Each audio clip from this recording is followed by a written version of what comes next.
बटेंगे तो कटेंगे वाले बयान पर बीजेपी सांसद मनोज तिवारी ने भी बयान दिया। उन्होंने कहा कि ये नारा देश के लिए फायदेमंद है।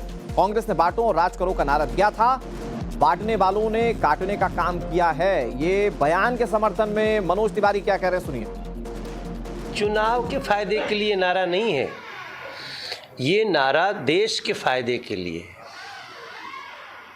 देखिए, डिवाइड एंड रूल, ये तो बहुत दिन से हम सुनते हैं। अंग्रेजों ने किया डिवाइड एंड रूल, बांटो और राज करो।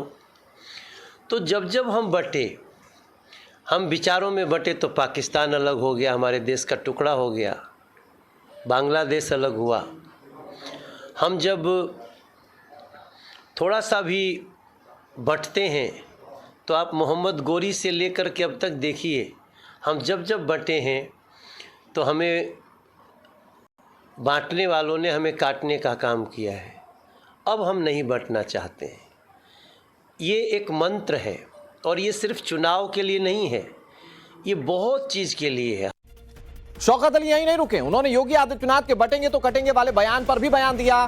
सीएम योगी आदित्यनाथ ने मुसलमानों के ऊपर बटेंगे तो कटेंगे वाला जो नारा दिया है, इस पर उन्होंने क्या कहा वो आपको बताते हैं। उन्होंने कहा कि बट गया मुसलमान तो कट गया मुसलमान। शौकत अली ये कह रहे हैं। उन्होंने कहा कि मुसलमान बटा तो उसकी लिंचिंग हो गई, मुसलमान बटा तो मस्जिदों से लाउडस्पीकर उतर गए, मुसलमान बटा तो उसकी दाढ़ी टोपी को नोचा गया। शौकत अली एक तरीके से भड़काने की कोशिश कर रहे हैं। क्या कहा योगी आदित्यनाथ के बटेंगे तो कटेंगे वाले बयान पर, सुनिए सर। मोदी जी ने मुसलमानों के ऊपर कहा है कि मुसलमान बटेगा तो कटेगा, बट गया मुसलमान, कट गया मुसलमान। मुसलमान बटा उसकी लिंचिंग हो गई, मुसलमान बटा उसकी मस्जिदों से लाउडर उतार दिए गए, मुसलमान बढ़ गया मुसलमानों को कुर्बानी से रोका गया, मुसलमान बढ़ गया उसकी शरीयत में मुदाखलत हो गई, मुसलमान बढ़ गया आज उसकी दाढ़ी और टोपी को नोचा जा रहा है। इधर प्रधानमंत्री नरेंद्र मोदी और मल्लिकार्जुन खड़गे के बीच जुबानी जंग तेज हो गई है। पीएम नरेंद्र मोदी के आरोपों पर मल्लिकार्जुन खड़गे पलटवार कर रहे हैं। खड़गे ने जवाब दिया है, बीजेपी में जे का मतलब जुमला होता है, ये मल्लिकार्जुन खड़गे कह रहे हैं। प्रधानमंत्री नरेंद्र मोदी ने कहा था कि कांग्रेस झूठे वायदे करती है। प्रधानमंत्री नरेंद्र मोदी ने शुक्रवार को चुनावी वायदों पर मल्लिकार्जुन खड़गे के ही बयान पर पलटवार किया था। पीएम नरेंद्र मोदी ने सोशल मीडिया पर लिखा, कांग्रेस को अब यह एहसास हो गया है कि झूठे वायदे करना तो आसान है, लेकिन उन्हें सही तरीके से लागू करना मुश्किल या नामुमकिन है। दरअसल 31 अक्टूबर को बेंगलुरु में एक कार्यक्रम में कांग्रेस अध्यक्ष मल्लिकार्जुन खड़गे ने कहा था कि हम ऐसे वायदे करने चाहिए जिन्हें पूरा किया जा सके, नहीं तो आने वाली पीढ़ी के पास बदनामी के अलावा कुछ नहीं बचेगा। खड़गे जी ने ठीक है बात को प्राइम मिनिस्टर ने उन्होंने माननीय प्रधानमंत्री जी ने जो कहा है इसके लेकर उसका समर्थन जो है वो देना चाहिए, लेकिन उन्होंने बहुत अनकल्चर्ड वे में रिएक्ट किया है मिस्टर मोदी। और कुछ उन्होंने शब्द ऐसा उपयोग किया है, अनाप शनाप भाषा प्रयोग कर रहे सिद्धरामैया, यही दिखाते हैं वो हताश हो गए, निराश हो गए। नॉन बायोलॉजिकल प्रधानमंत्री का क्या कहना, उनका कड़ा जवाब, सही जवाब कांग्रेस अध्यक्ष ने दिया है और हमारे मुख्यमंत्रियों ने भी दिया है। पर जो व्यक्ति गलती से भी सच नहीं बोले हैं कभी भी, वो कांग्रेस पार्टी पर आरोप लगा रहे हैं। कमाल की बात है। जो व्यक्ति 10 साल से जुमला और जुमला ही में लगे हुए हैं और धोखा ही धोखा दिया है, और उनकी कथनी और करनी में जमीन आसमान का फर्क है, वो आज कांग्रेस पार्टी को प्रवचन दे रहे हैं, कांग्रेस पार्टी की आलोचना कर रहे हैं। मुझे तो हंसी आती है। कांग्रेस अध्यक्ष मल्लिकार्जुन खड़गे के बयान पर जेडीयू हमलावर है। जेडीयू के प्रवक्ता नीरज कुमार क्या कह रहे हैं, ये सुनिए। कांग्रेस ने दलितों का अपमान किया। जेडीयू ने पूछा कि क्या सिर्फ गांधी ही कांग्रेस का नेतृत्व कर रहे हैं? मल्लिकार्जुन खड़गे तो सिर्फ नाम के कांग्रेस अध्यक्ष हैं। बड़ी बात कह रहे हैं नीरज कुमार, सुनिए क्या कह रहे हैं। आदरणीय मल्लिकार्जुन साहब कांग्रेस पार्टी के राष्ट्रीय अध्यक्ष हैं, तो हम तो उनसे उम्मीद यही करते हैं कि श्वेत पत्र जारी कर दीजिए कि देश के अंदर में गरीबी हटाओ का नारा आपने दिया था, क्या गरीबी हट गई? आपने नारा दिया था जनसंख्या नियंत्रण को ज़बरदस्ती करने का, क्या वह सफल हुआ?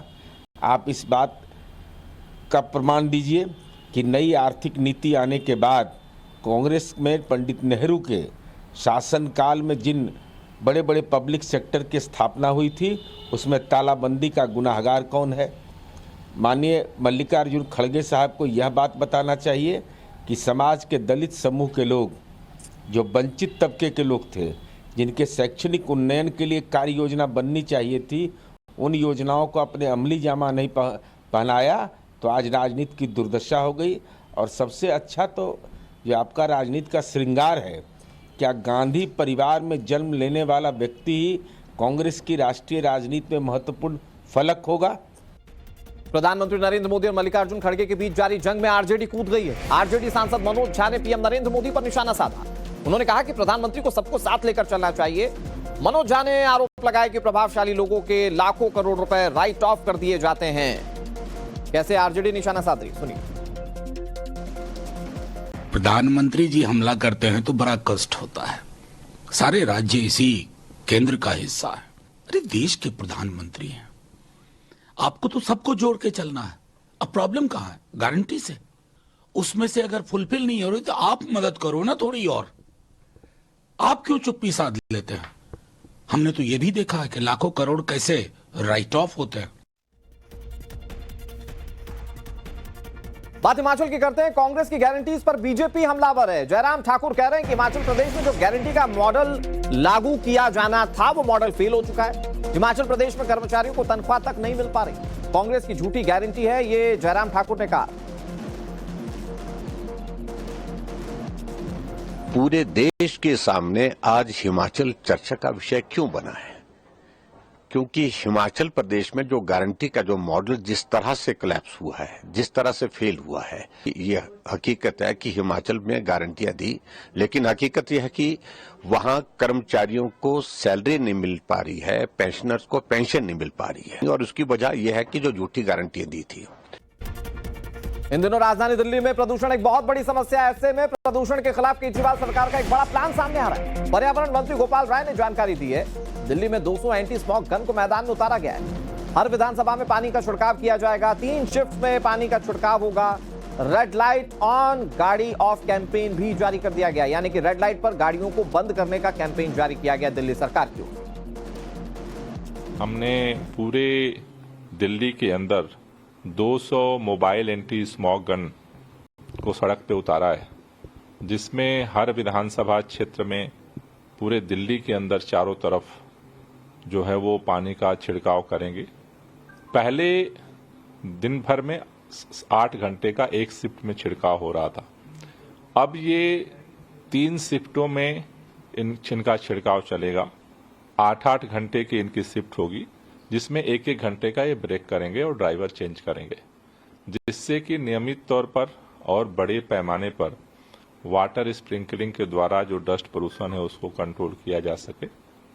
दूसरा, दिल्ली के अंदर जैसा आप देख रहे हो कि जो गाड़ियों का पोल्यूशन है, उसके लिए रेड लाइट ऑन गाड़ी ऑफ कैंपेन को हम लोगों ने तेज किया है, और जगह जगह ऑटो पे हमने स्टिकर कैंपेन को बढ़ाया है। तो हर जगह लोगों को अब सामने दिख रहा है, जिससे कि लोगों की मेमोरी में वो बार बार आए कि भाई हमें रेड लाइट पे गाड़ी को बंद करना है। खबर झारखंड विधानसभा चुनाव को लेकर। झारखंड में बीजेपी कल घोषणा पत्र जारी करने जा रही है। गृह मंत्री अमित शाह बीजेपी का घोषणा पत्र जारी करेंगे। आज रात गृह मंत्री रांची पहुंच जाएंगे। झारखंड में बीजेपी कल यानी कि 3 नवंबर को अपना घोषणा पत्र जारी करने जा रही है। ये जानकारी झारखंड के सह प्रभारी हिमंता बिश्व शर्मा ने दी। बताया जा रहा है कि इसमें 300 यूनिट फ्री बिजली और 1.25 करोड़ घरों में सोलर ऊर्जा से जोड़ने का ऐलान किया जा सकता है। घोषणा पत्र को लेकर शुक्रवार को पार्टी कार्यालय में एक बड़ी बैठक हुई थी और उसके बाद घोषणा पत्र तैयार है, जिसे कल जारी किया जाएगा। बीजेपी का पास पहला इशू है गोगो दीदी, दूसरा इशू है 2,87,000 नौकरी, तीसरा इशू है 21 लाख माताओं को मकान, चौथा इशू है हमारे जो घुसपैठी झारखंड में घुसा हुआ है उनको बाहर निकालना, चौथा इशू है माताओं को गैस सिलेंडर 500 रुपया में देना, साल में 2 गैस सिलेंडर मुफ्त में देना, और बाकी तमाम जो इशू है कल आदरणीय गृह मंत्री जी हमारे मैनिफेस्टो रिलीज करेगा, आपको पता चल ही जाएगा। अब एक ऐसी खबर जिसे देखकर आपके होश उड़ जाएंगे। खबर उत्तर प्रदेश के हाथरस से है, जहां बच्चे के पेट में घड़ी, सेल, ब्लेड समेत कुल 56 चीजें बरामद हुई हैं। 56 ऐसी चीजें जिसे देखकर या जिसके बारे में सुनकर आपके होश उड़ जाएंगे। और न सिर्फ आपके बल्कि डॉक्टर के होश तोड़ गए। ऑपरेशन के बावजूद बच्चे की जान नहीं बचाई जा सकी। बच्चे के पेट में घड़ी के सेल, ब्लड के टुकड़े, पेंच, चेन का कुंदा और भी कई चीजें मिली हैं। डॉक्टर देखकर अचंभित हैं कि बच्चे के पेट के अंदर यह सब कुछ गया कैसे। बच्चे का ऑपरेशन किया गया लेकिन उसकी जान नहीं बचाई जा सकी। परिजनों ने बताया कि अल्ट्रासाउंड कराने पर बच्चे के गले में घाव के कोई निशान नहीं पाए गए हैं। छात्र की मौत के पीछे कई बड़े सवाल हैं कि आखिर इतनी बड़ी संख्या में उसके अंदर इतने सारे सामान कैसे पहुंच गए, उसके पेट के अंदर ये कैसे पहुंच गए, जबकि अल्ट्रासाउंड की रिपोर्ट बताती कि उसके गले पर कोई चोट के निशान भी नहीं है।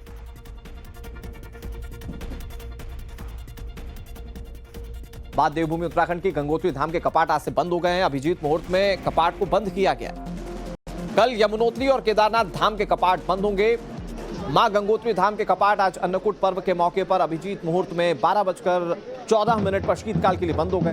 6 महीने के लिए मां गंगा के दर्शन अब गंगा मंदिर में होंगे। इस मौके पर धाम में हजारों की संख्या में श्रद्धालु मौजूद रहे। हर हर गंगे के जयकारों से पूरा धाम गूंज उठा।